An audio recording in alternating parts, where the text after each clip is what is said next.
그동안 진통을 겪어온 협상이 극적으로 타결된 건 환영할 만한 일이지만 이른바 도의회의 압박과 명문고 육성 등 여러 가지 배경이 있었습니다.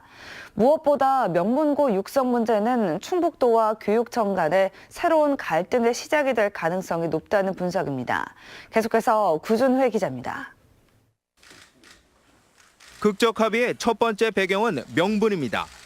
지난 지방선거에서 고교 무상급식을 공약했던 이시종 지사는 선거 후 분담률 조정과 단계적 도입을 요구하며 말을 바꾸는 듯한 태도를 취합니다.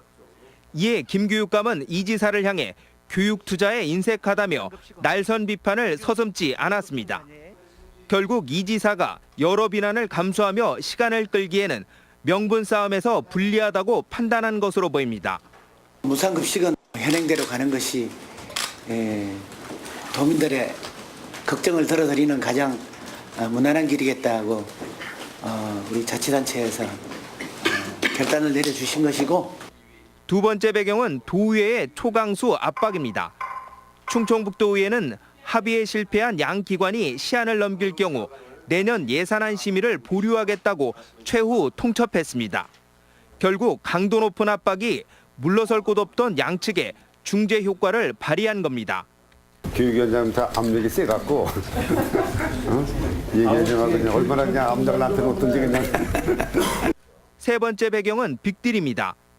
충북교육청은 합의서에서 자율학교 지정, 명문고 육성 등 이 지사가 요구해온 미래형 학교 모델 창출을 약속합니다.